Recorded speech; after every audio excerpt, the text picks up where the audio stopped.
What's good, YouTube family? Thank y'all for tuning back into another video. I'm at my aunt's house right now, y'all, so I don't got my real whole setup. But y'all can see this was the office for today. First thing I want to do real quick is go ahead and give a shout out to a couple clothing lines. The first one, the Poser Company, for these custom hats, y'all. If y'all ain't following the Poser Company, make sure that y'all go follow them and cop some hats from them. Some of the best quality custom hats that you can get, especially in the St. Louis area. The link will be in the description. I'll pin it in the comment.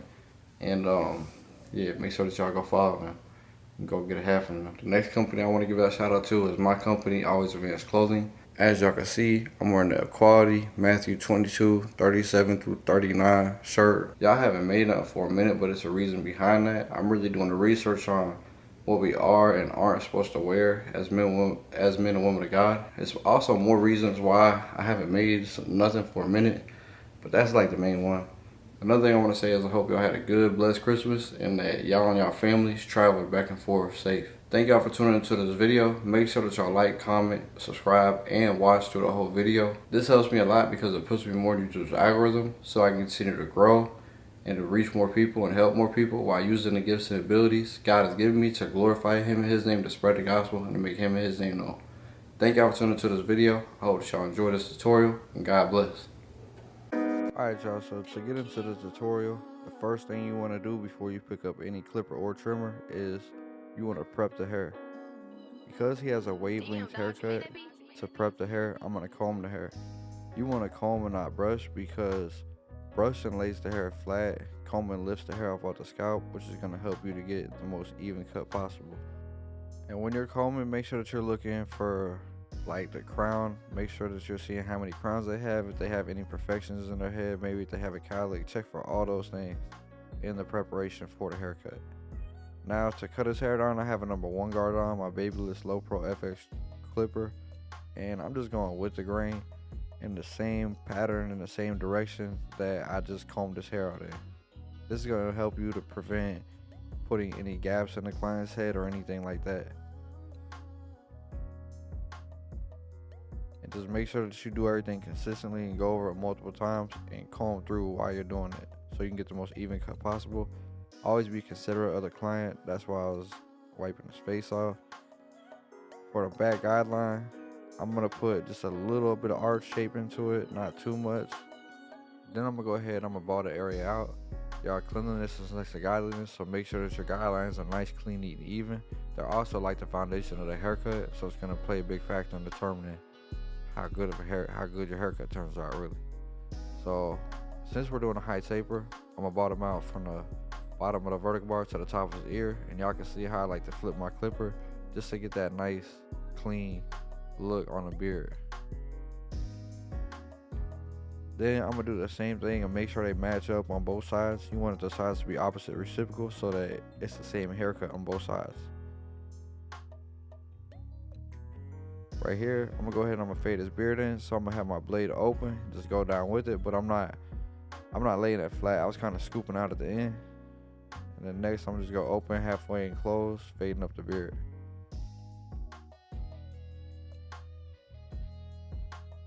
Alright, to get into the fading process, I have my lever open on my Andis Masters, and I'm going up like 3/4 of an inch. And to establish my guideline, I'm gonna flick out. After I have my guideline established, I'm gonna lay my blade flat and go to the top of the guideline, making sure that all the hairs are the same length, so I go over it multiple times. Next, I'm gonna close my lever halfway, go halfway up the guideline. Don't be scared to stretch the skin just to be able to see a little better, you know. Next, I'm gonna close my lever a little bit more, and I'm gonna tap the bottom line to soften it up. Then I'm gonna close my lever all the way, tap the bottom line, and take it out completely, making a fade as smooth as possible. To begin my fading process with my comb, y'all, using the big side of the comb is like using a 1.5 guard. So I always start with my lever open with my comb like this, and then after I've, kind of went through and did a pass through with it open, now I'm gonna come down a little bit more on the fade, and I have my lever closed.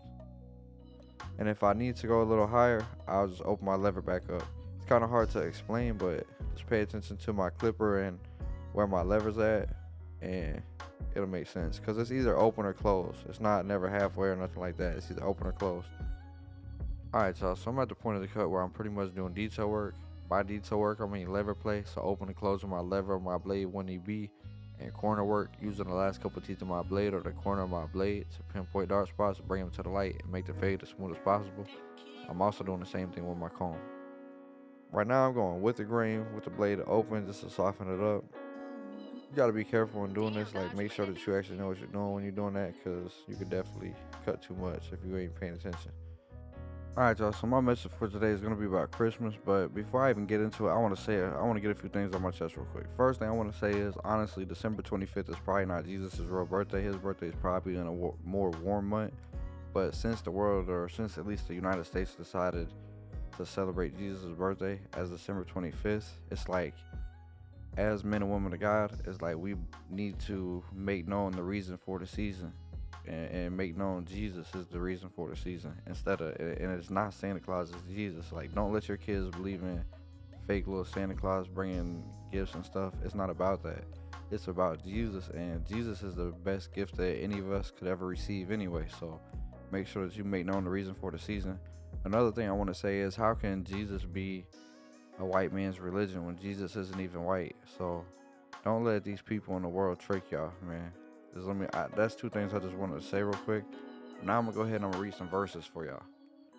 Matthew 1:21 says, "And she will bring forth a son, and you shall call his name Jesus, for he will save his people from their sins."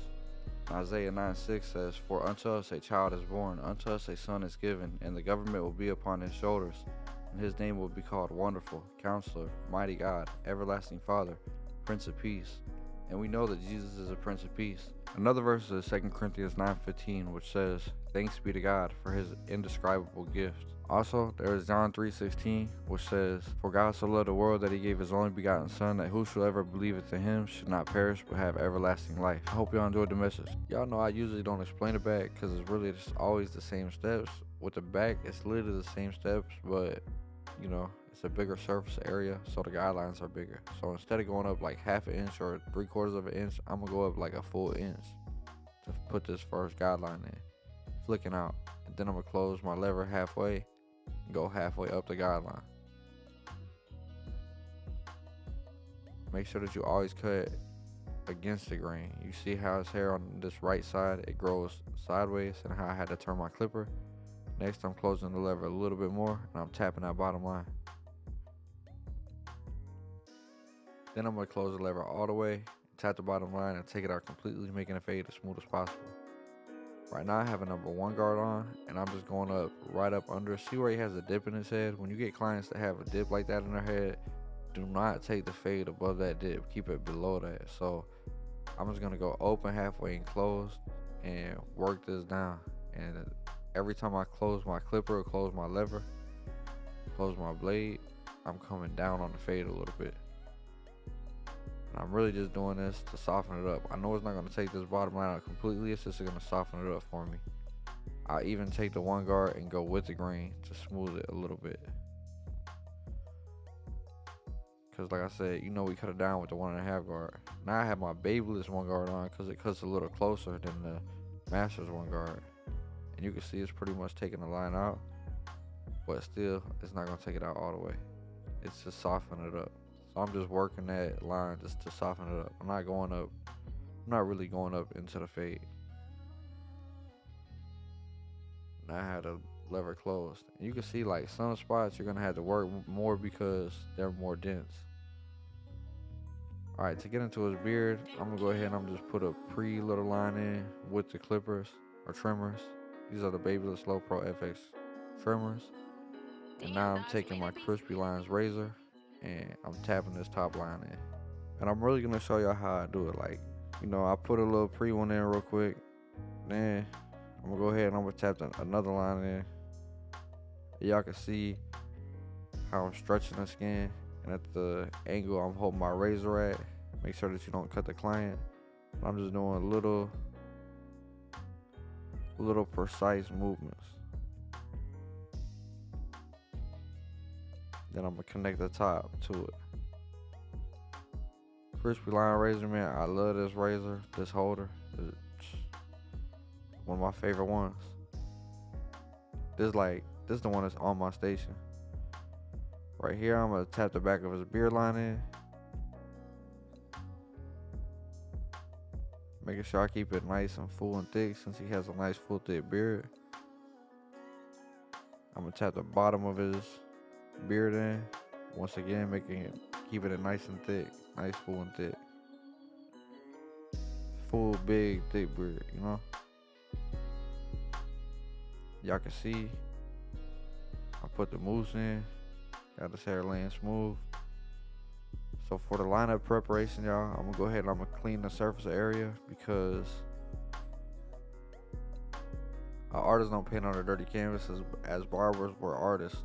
There's no need to cut on a dirty canvas.